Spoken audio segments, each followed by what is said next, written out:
Bem-vindos a mais um podcast, o nosso Pode Peregrinar. E, gente, não é por nada não, mas o Pode Peregrinar de hoje está assim maravilhoso. Você sabia que a Obra de Maria tem o seu símbolo, essa medalha? Você sabe por quê? Você sabe como que começou as peregrinações? Você tem essa curiosidade? Tudo isso, o convidado do Pode Peregrinar de hoje vai nos contar, porque é um convidado muito especial. Então fica conosco, que está no ar mais um Pode Peregrinar.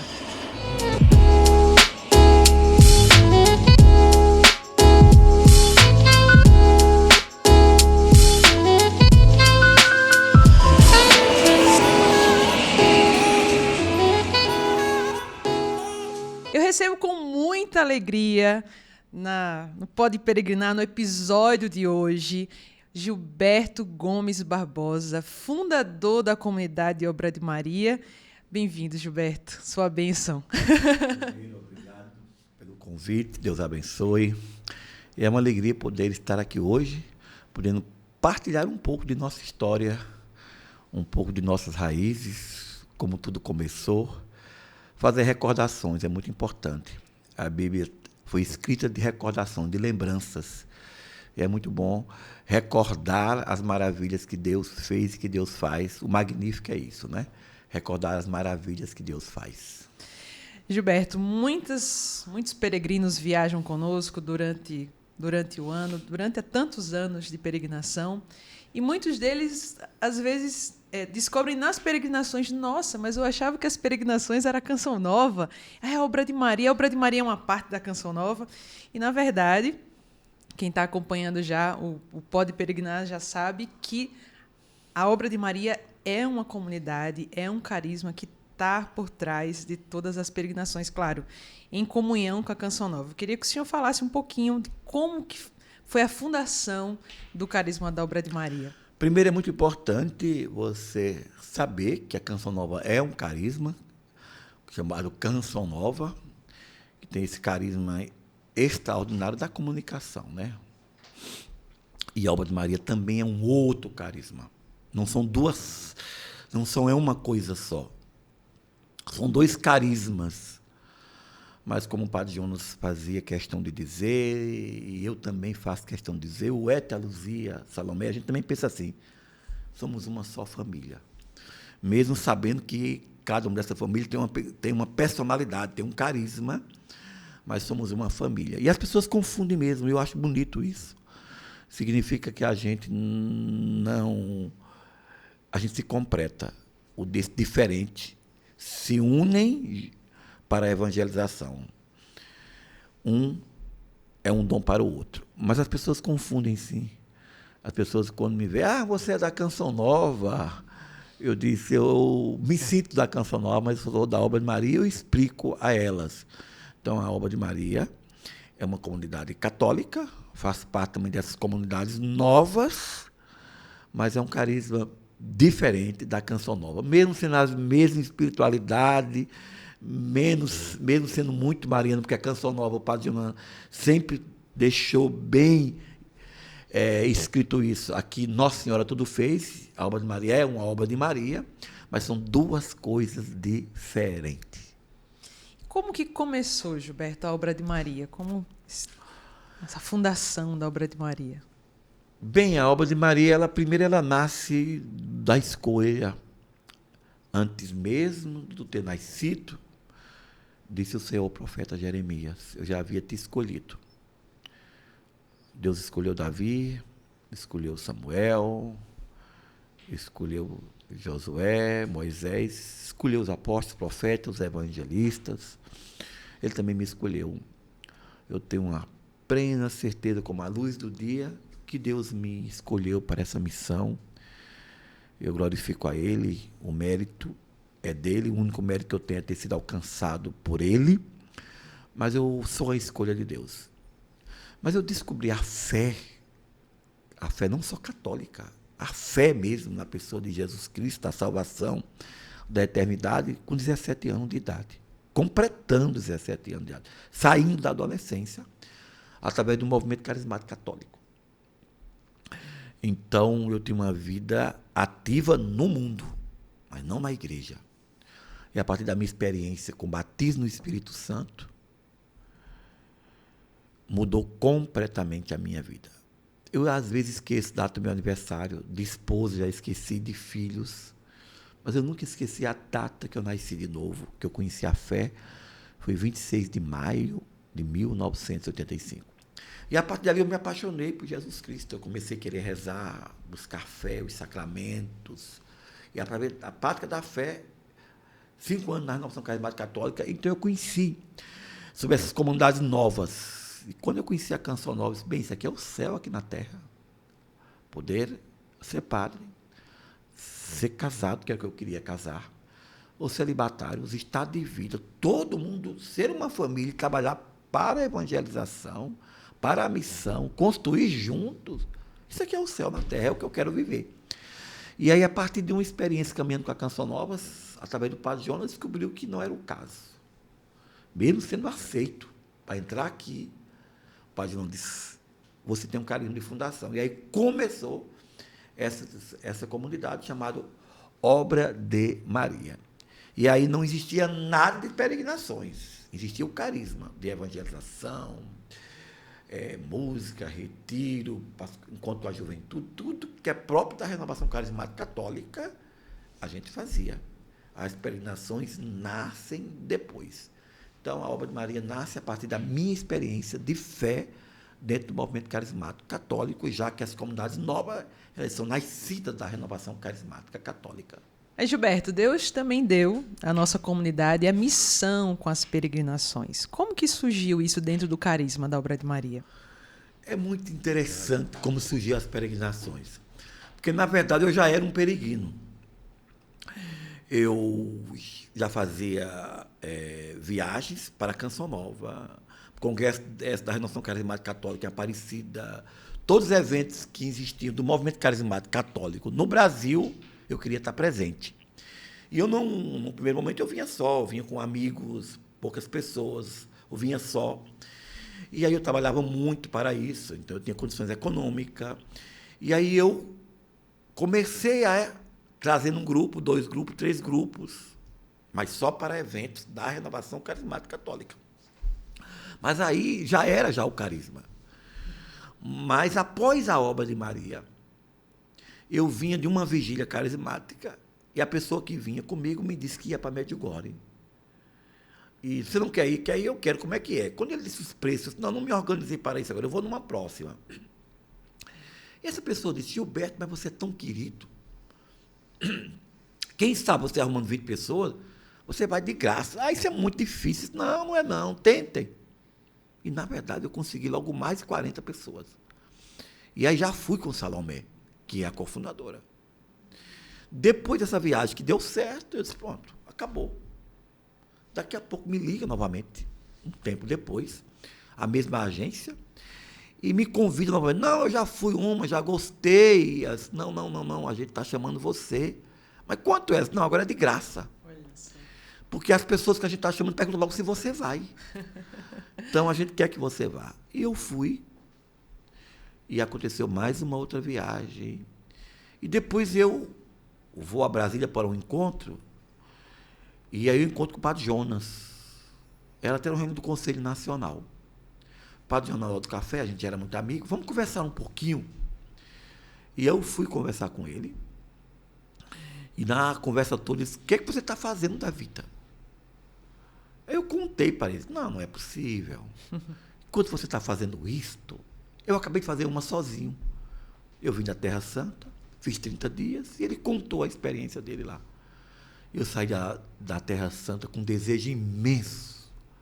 Qual foi, padre? Que aquilo que eu vivi, cada missionário da Canção Nova pudesse viver. E é muito importante também que a Obra de Maria, que você também possa ir. Vamos fazer o seguinte, vamos fazer um em conjunto, e aí já nasceu nessa prosa de cafezinho. Você chama uma parte dos seus amigos do Nordeste e eu chamo do Sul. Olha, vai dar um grupo, joia. E deu quase 100 pessoas. E aí foi o Eta, a Luzia, Nelsinho, o Felipe, e Salomé foi comigo. E aí a gente fez aquele grande grupo que era chamado de Elefante. Grupo imenso, ninguém tem experiência, todo mundo cheio de mala. O Eto e eu passávamos o tempo todo, o Felipe carregando mala, o Eto era forte, tinha muita força, sobrava para ele. Depois que aconteceu essa viagem, eu, mais uma vez, falando com o padre, e disse, o padre, o pessoal está procurando, começando a fazer essa coisa toda. E o padre disse, então começamos fazendo.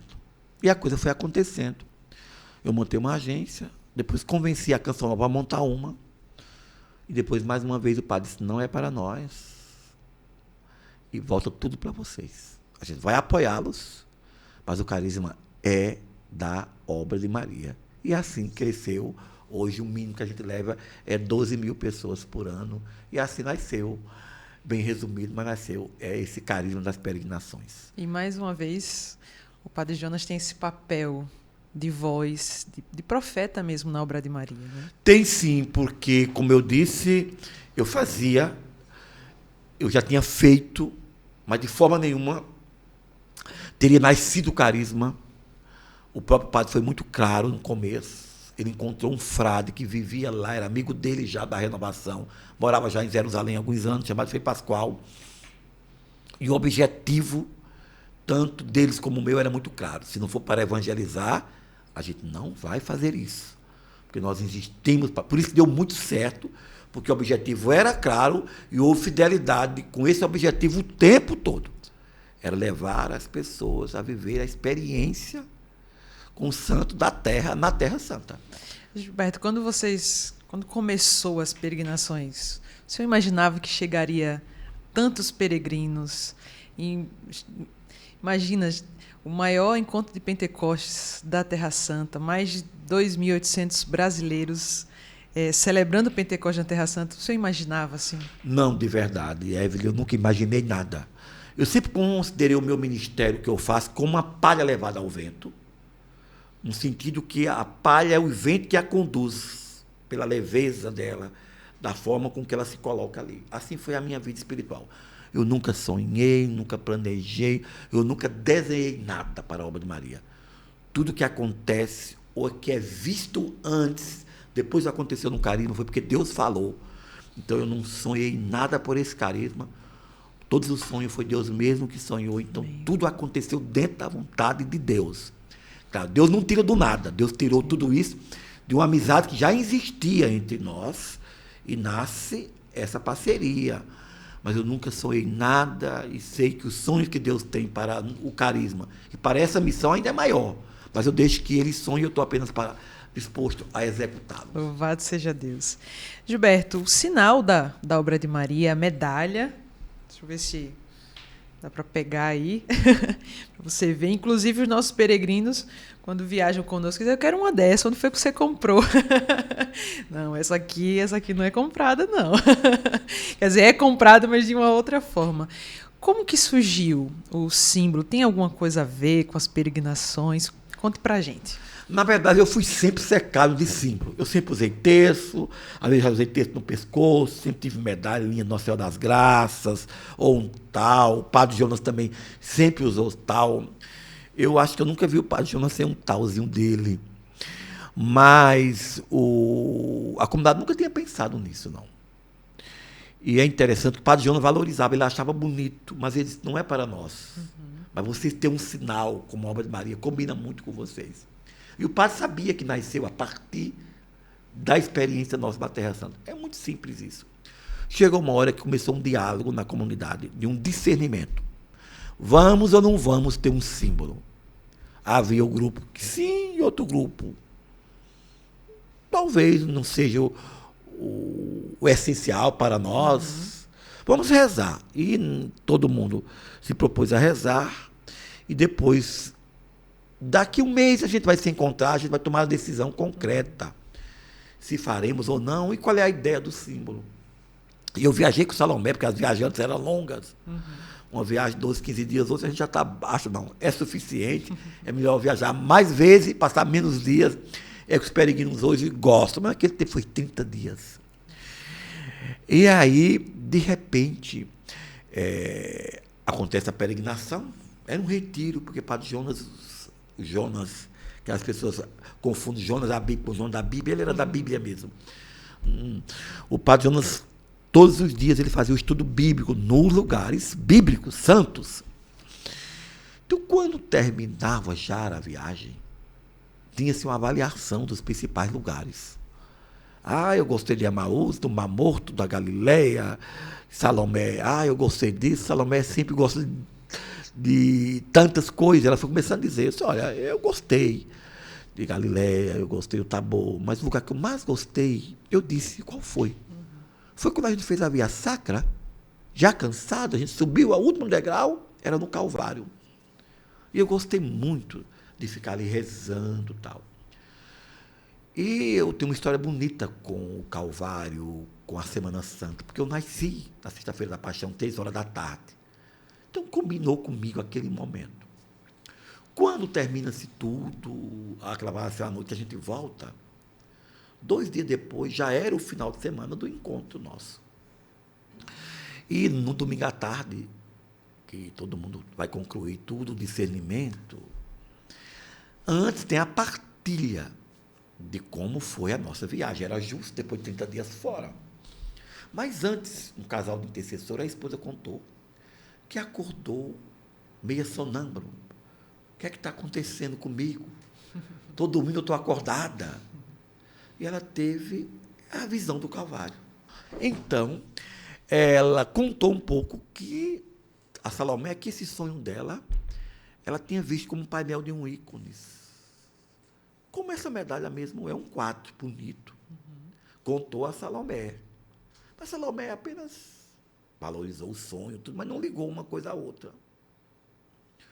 Quando Salomé fala da Galileia, Nossa Senhora, ela é devota mesmo de Nossa Senhora, ela é um exemplo para a gente.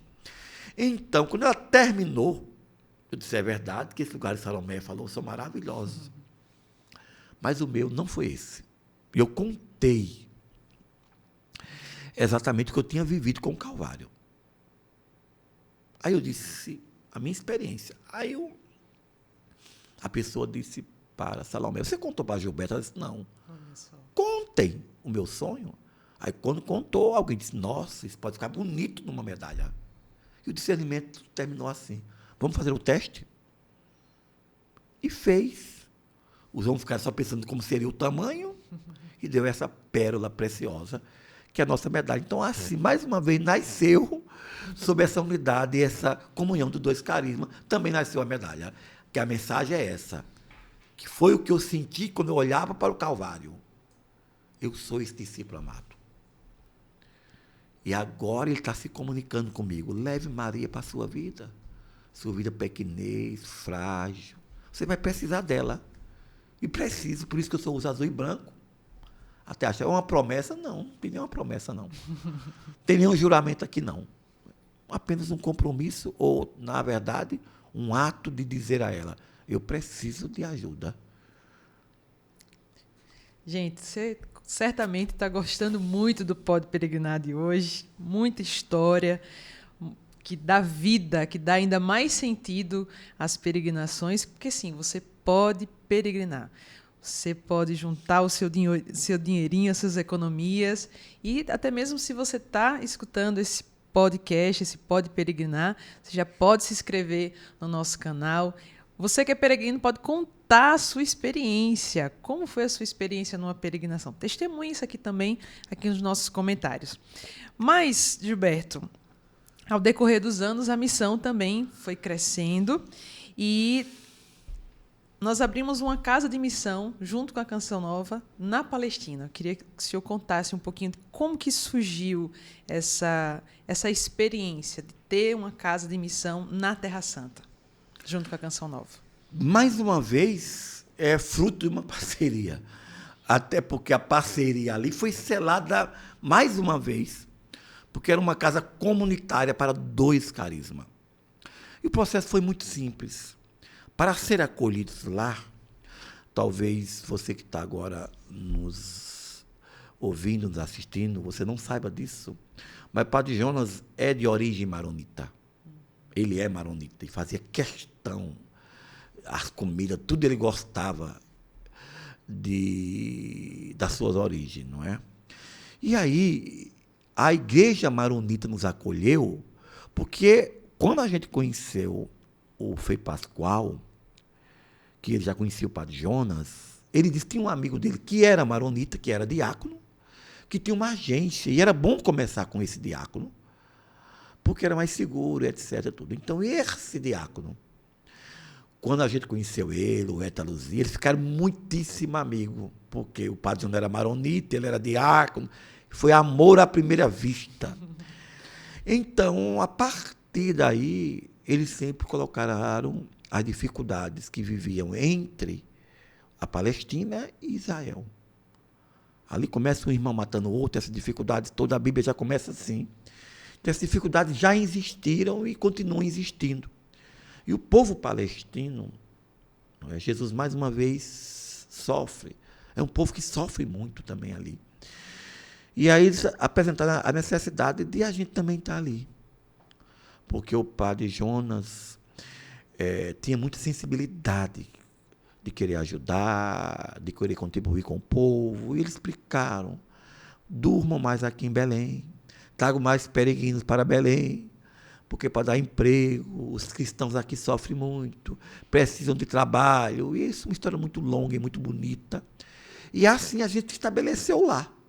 Com a gente morando lá, a gente tinha cada vez mais estar lá e levar o povo para lá. É tanto que chegou uma época que todo o nosso grupo tinha que dormir em Belém. Era até uma regra.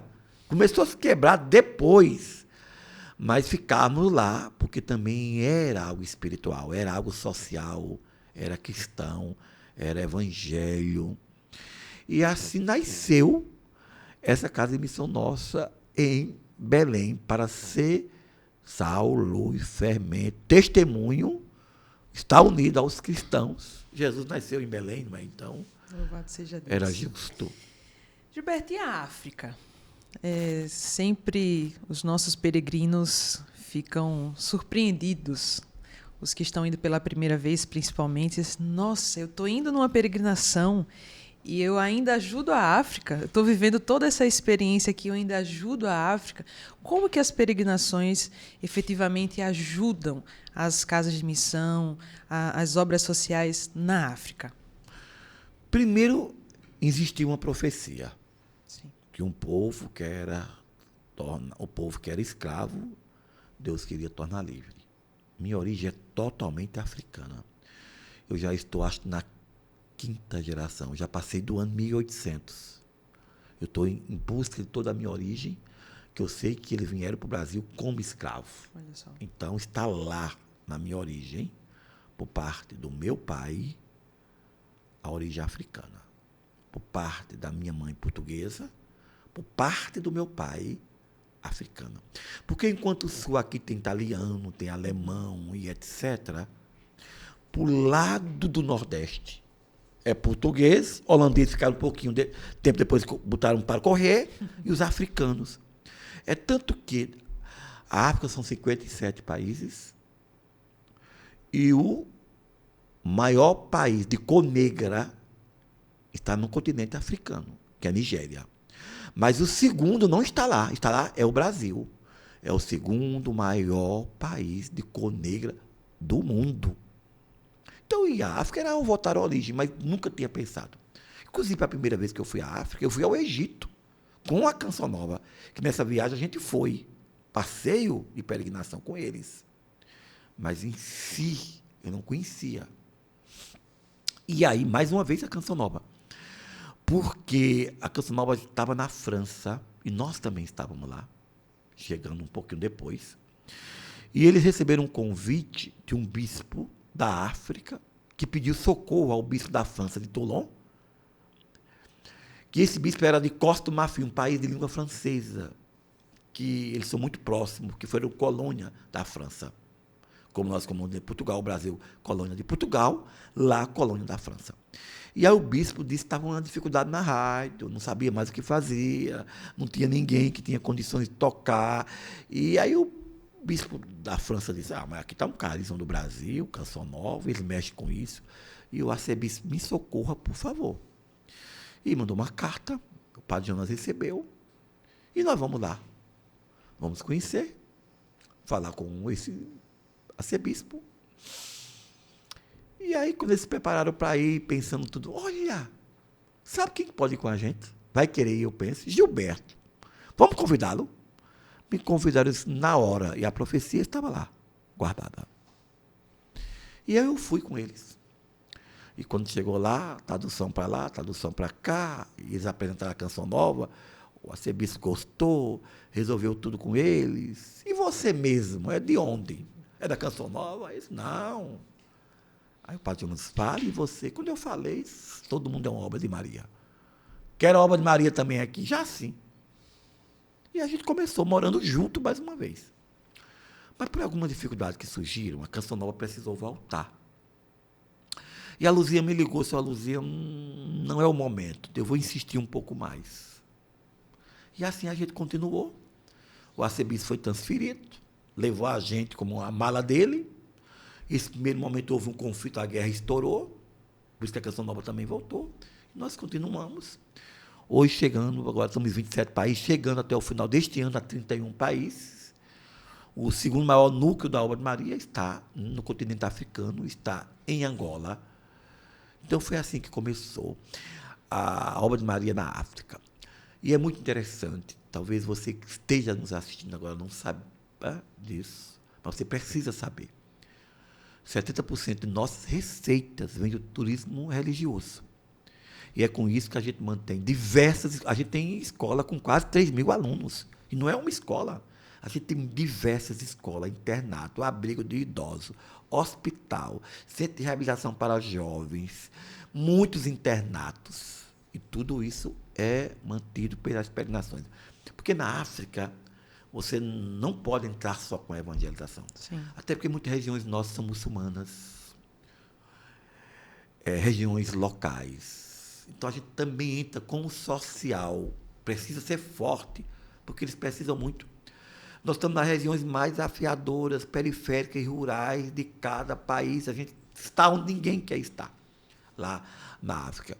Então, essas peregrinações, elas contribuem muito com o nosso trabalho social lá no continente africano. E é justo a gente pagar essa conta.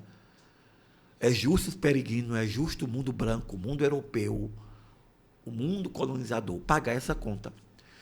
Porque o continente africano, a escravidão não vem só do continente africano, vem até da população indígena. Ainda vem hoje do pobre, tem muitos pobres que são escravos. Mas a população escrava em massa, como rebanho, sem alma, sem coração, sem direito ao Shabat, sem direito a ser reconhecido como pessoa humana, como cidadão, veio do continente africano. O negro não podia ter descanso no comer. Ele não podia ter, da segunda ao domingo, ele não podia ter o Shabat, ele não podia ter o dia de descanso. A única coisa, talvez você não saiba, mas que o negro podia celebrar, porque agradava o branco, era a luta ou a dança, que era cultural e esporte para eles, achavam graça. Isso. Por isso está na cultura deles essa dança. Só podia se fazer à noite, como lazer para o branco. Então, a gente tem uma dívida a pagar, moral, espiritual e psicológica, porque o mundo inteiro escravizou esse povo. Então, eu me sinto bem em poder contribuir e que Deus abençoe todos os benfeitores, que inclusive que viajam conosco, que Deus é que vai pagar a vocês. Só para os peregrinos e também os que não peregrinaram ainda conosco saber, quantas casas de missão, quantos países nós estamos atingindo hoje na África, Gilberto, que a obra de Maria está na África? É muito interessante, porque quando Deus fala com Abraão e diz que ele não consegue contar as estrelas do céu, as areias do mar, a gente não se conta mais. Porque tem mês que entra 34, mas tem mês que entra 200 na comunidade. Janeiro, fazendo 35 anos, deve ter uns 300 ou 400 se consagrando numa missa. Nós ultrapassamos 5.000. Eu teria que ir para os números escritos. Sim. Mas nós estamos chegando agora, nós somos 47 países. Nós estamos chegando agora a 51 países daqui a pouco, porque estou em processo de fundação, viajando todo mês para concluir. Processo de 5, 6, 7 anos, eu estou encerrando, abrindo, porque falta quem vai, quem anuncia, quem mandar. Mas não é assim. A obra de Maria, por exemplo, está em Angola, como se fosse uma missão. Não, não é isso. Às vezes, na arquidiocese, estamos 3, 4 paróquias. Só em Angola nós estamos em 5. No país, nós estamos em 5 dioceses. Por exemplo, tem diocese aqui que nós estamos em mais de 20 paróquias. Então, a comunidade da obra de Maria realmente cresceu e, graças a Deus, é uma realidade de evangelização muito grande na igreja hoje. Graças a Deus, louvado seja Deus. Gilberto, agora falando com o senhor como peregrino, qual o seu lugar de peregrinação preferido? Bem, é tão difícil essa pergunta, porque tem lugares que tocam muito a gente. Como santuário, o que mais me toca é Lourdes. Se for perguntar Salomé, Medjugorje, o lugar que me toca muito é Lourdes. Eu gosto de Fátima, tudo que é Nossa Senhora eu gosto. Mas o que mais me impressionou até hoje foi Lourdes. E o segundo ainda não é Fátima. Eu não quero de maneira nenhuma comparar o santuário, porque para cada um Deus fala diferente. O segundo é Guadalupe. Eu me identifiquei muito com Guadalupe. Eu me sinto também um Juan Diego, um queridinho de Nossa Senhora.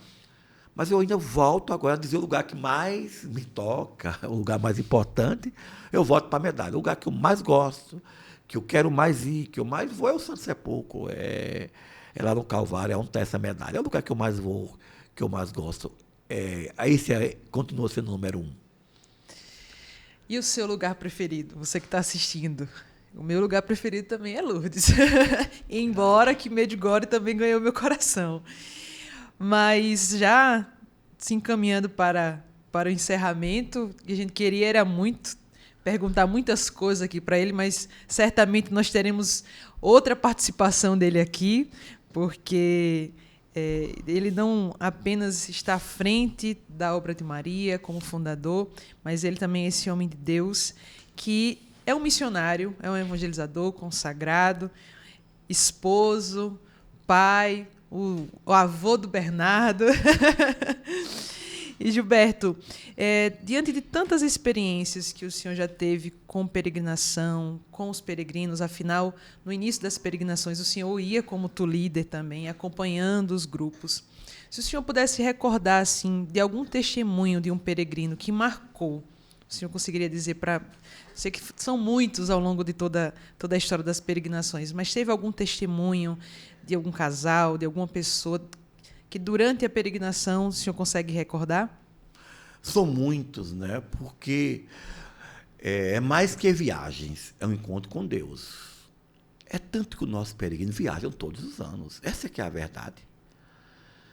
Tem padres que viajam conosco 3 vezes, o peregrino vai 3 vezes. E é bonito que o neto e o filho dizem, Gilberto, arruma mais viagem para minha mãe ou minha avó ir, porque elas gostam, estão felizes, eu quero que a viagem elas podem, trabalharam muito, têm condições, porque eles sabem que faz bem, é um retiro, é um encontro de fé. É tanto que, graças a Deus, chegou aonde chegou. Hoje, nós poderíamos dizer que somos realmente a maior agência de peregrinações católica do mundo. E então as pessoas que viajam conosco, elas têm sede, elas sabem para onde é que estão indo. Elas estão buscando, e quem busca acha. Mas eu tenho muito testemunho, eu vou contar só um, porque me pediram um, então é um que vai. Eu vou também para a primeira viagem, que é o mais justo, já que hoje a gente fez recordações do início. Foi conosco uma senhora chamada Dona Lourdes Seu Rubens. Dona Lourdes era uma benfeitora, condições econômicas muito boas, cedeu para um grupo, quando a comunidade começou a crescer no bairro, uma grande casa com muitos quartos. Ela morava num apartamento, e ela era muito religiosa, participava da obra de Maria, e o marido concedeu, porque ela quis dar esse presente, mas o marido era espírita praticante. Enquanto todos os dias ela ia à missa, ele todos os dias ia para o centro espírita convicto, doutrinado, e sabia doutrinar a doutrina espírita. E aí, ela convidou ele, Não, que nada. Esse negócio de padre, disso, daquilo, viagem. Não é comigo.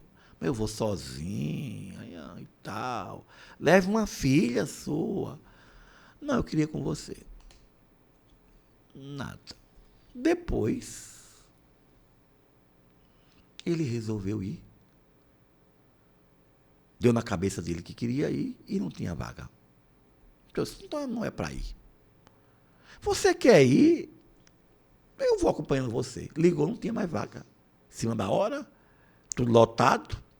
Já era grande demais. Mas, de repente, existe uma pessoa. E quando ligou para ela, ela tem um sinal. Então, ele vai correndo mesmo e vai. E ele foi. Quando chegou lá, enquanto estava todo mundo vivendo, porque quem foi era da Renovação Carismática Católica, então ninguém era peixe fora d'água. Ele era o único. Então, ele ficava muito por fora de tudo, de missa, de tudo, mas estava lá, pessoa fina e tudo. Já para o meio da viagem, ela começou a criticá-lo. Peraí, veio para tomar conta de mim? Veio para me acompanhar? Onde ele está? Eu estou sempre para trás. Aí alguém disse para ele, talvez, Salomé, Dona Lourdes, a senhora não está percebendo, não? Ela disse, o quê? Ele está toda hora perto do Padre Jonas. Ele está toda hora... E tá, observe. Ela bateu, está mesmo. E eu estou notando que ele está mutado. Ele sabia que quando chegar aqui comprar uma Bíblia, eu achei que tomei um susto. E disse que quer daquela da Ave Maria, daquela de Maria, que o Padre Jonas tem, que disse que era boa. Ele está mudado. E, para concluir, ele estava mudado. Chegou em Medjugorje, o rio jorrou. Quando nós íamos para a igreja, que tem adoração, oração, tem os confessionários, assim, todo mundo. Aí ele chamou o Padre Jonas. Padre Jonas, eu queria que o senhor rezasse em mim. O Padre Jonas chamou a gente e a gente foi. E o Padre Jonas rezou e disse, seu Rubens, o senhor está disposto a renunciar à doutrina espírita? Eu estou disposto, padre. O senhor quer aceitar Jesus Cristo como Senhor e Salvador da sua vida? Eu quero, padre. Aí fez a oração de renúncia. Você quer dizer agora que você assume com a sua esposa, acreditar na Igreja Católica? Eu assumo, padre. E para mim, agora com ela, estou de lugar de presente, eu assumo, padre.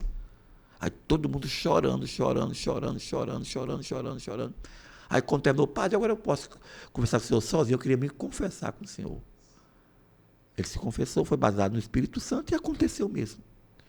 Voltou, se tornou um grande benfeitor da Alma de Maria da Canção Nova, ficou um cliente e a família toda aderiu à fé junto com eles, foi uma coisa linda. Fantástico, fantástico. Louvado seja Deus. Gilberto, para encerrar, como surgiu a experiência do Congresso de Pentecostes na Terra Santa? Na verdade, o Padre João ele era chamado Mr. Pentecoste. As pessoas têm devoto de tudo quanto é santo. Eu admiro, leio muita coisa, mas eu não sou devoto de tantos santos assim. Não.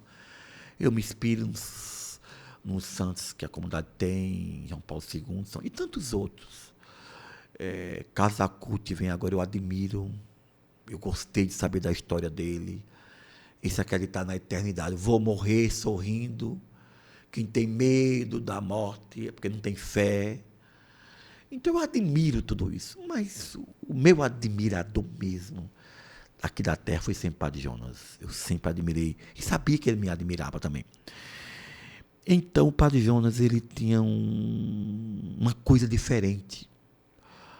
Uma lealdade diferente com a Renovação Carismática Católica. Ele queria mesmo aquilo que o Papa vem pedindo. Leve a experiência do batismo do Espírito Santo para a igreja. O Padre Jonas tinha essa meta.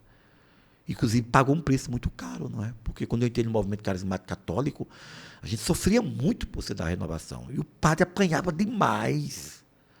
O padre era tido como uma pessoa que, enfim, todo tipo de Nossa, o padre sofreu demais e morreu tido como um santo, né? Mas ele sofreu muito. Então ele tinha uma fidelidade muito grande ao batismo no Espírito Santo. Então isso também nasceu com ele. Nasceu entre nós e ele, com esse desejo de levar as pessoas a celebrar Pentecostes na Terra Santa. E não era fácil, porque ele tinha a cultura de celebrar Pentecostes, de fazer rebanhão, de fazer evento, de pregar aqui. Mas ele começou a abrir mão. E ele fazia questão de pregar. E Padre Léo abraçou a causa com ele. Então nós começamos a ir para Jerusalém para celebrar Pentecostes lá. E aí nasceu esse evento que hoje a gente fica esperando terminar um para começar o outro. E foi assim que começou. Louvado seja Deus. Inclusive, não sei se você sabe, mas no Pentecostes do ano passado, nós normalmente a procissão, a procissão luminosa que acontecia em Jerusalém, aconteceu em Belém, e os policiais que estavam lá arrumando o trânsito e tudo mais, eles disseram: é um prazer para nós ver os cristãos celebrando sua fé aqui em Belém. Por que eu trago isso para você? Porque as peregrinações, de fato, na Terra Santa é também um testemunho de fé para aquele povo. Tantos cristãos que estão ali, que na verdade é uma minoria, praticamente só 3% de cristãos que moram ali, mas o Congresso de Pentecostes é também um testemunho de fé para aquele povo, para aqueles cristãos que estão ali. Então, se você ainda não fez essa experiência, com a graça de Deus, próximo ano, o Pentecostes vai ser na Terra Santa. Essa é a nossa esperança, né, Gilberto? É sim. A esperança não se engana porque ela é Deus. A gente precisa ter fé que a paz venha para Jerusalém. Jesus rezou pela paz, inclusive ele rezou olhando para Jerusalém, para a cidade antiga de Jerusalém, chorou, e acho que ainda hoje ele chora por tudo aquilo que está acontecendo. Mais uma vez, há um massacre dos inocentes em Belém. Mais uma vez, eu entendo que não é fácil, porque a situação para os dois lados são difíceis, mas é inegável que há um massacre novamente dos inocentes ali em Belém, muita criança morrendo, muita gente morrendo. Mas o que eu quero dizer sobre isso, que ir a Jerusalém, além de alimentar a fé, é, acima de tudo, valorizar o que existe ali, os franciscanos, os cristãos que estão ali, apoiar, porque o país vive disso, vive disso. Depois é uma cultura, né? Jesus ia ao templo, sim, rezar todos os anos. O muçulmano vai a Meca. Então é importante que a gente cristão também vá a Jerusalém.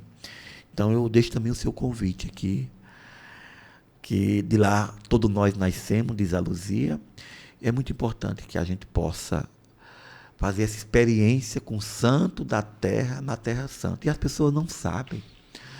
Faz consórcio de carro, de casa, hoje tem consórcio para tudo. Faça o seu consórcio também, pagando 2, 3 anos, que a gente tem viagens assim, para ir as pessoas pagando aos poucos em reais, para todo mundo poder realizar seu sonho. Eu valorizo todo tipo de profissão. Meu pai valorizava até o homem que catava o lixo na rua. Mas para dizer, o rapaz que vende caldo de cana, que vende tapioca, o aposentado com salário mínimo, todas essas pessoas têm viajado conosco. Sim. É só se organizar e desejar realizar seu sonho, porque quem planeja, Deus executa, diz a palavra. E porque você pode peregrinar. Sim, você pode peregrinar. Gilberto, queria terminar o Pode Peregrinar de hoje rezando por esse povo, porque uma característica fundamental é, de fato, que não é só uma viagem, é um encontro com Deus, e esse encontro com Deus se dá através da direção espiritual, através dos momentos de oração que nós vamos realizando durante a peregrinação. E eu queria que o senhor rezasse pelos peregrinos que vão assistir, que vão conhecer um pouquinho mais sobre as peregrinações, conhecer um pouquinho mais sobre a obra de Maria, mas também tem aqueles que admiram, que estão assistindo, mas que nunca fizeram uma peregrinação. Eu queria que o senhor fosse canal de Deus também agora na vida dessas pessoas. E rezasse. A primeira coisa, eu quero trazer para você um convite a alimentar a sua fé. O Hebreus diz que a fé é o fundamento da esperança. E a nossa fé ela é alimentada Ela não cai do céu. Ela vem a partir da nossa busca. E uma forma da gente alimentar a fé é buscar viver essa experiência nos lugares santos. Numa peregrinação como essa, a gente vem alimentado de fé. E o que é uma pessoa sem fé? Uma pessoa sem fé, basta a morte para ela. Porque não tem sentido. Dizia Ariano Suassuna, a vida é um lamento. A vida não é fácil, a vida é dura. Então, se você, como diz Carla Cuti, viver sem esperança da vida futura, para que viver? Então, é importante a gente alimentar essa fé que nos antecipa o que nós vamos viver na eternidade. Então, eu quero pedir a Deus que abençoe seus sonhos. Aquele que sonha, que planeja, diz Provérbio, Deus executa. O homem planeja e Deus que executa. Provérbios 19, 21. Que Deus possa abençoar você, abençoar seus sonhos e que em Cristo Jesus todos possam ser alcançados. Amém. Amém. Com a graça de Deus. Esse foi mais um Pode Peregrinar. Tenho certeza que você chegou até esse momento aqui do nosso episódio. Você vai enviar isso no seu grupo de peregrinação aí do WhatsApp. Você vai enviar para seus familiares, para muita gente. E nós vamos ficando por aqui, mas não se esqueça que sexta-feira que vem tem mais um episódio do nosso Pode Peregrinar. Mais que viagens, são encontros com Deus.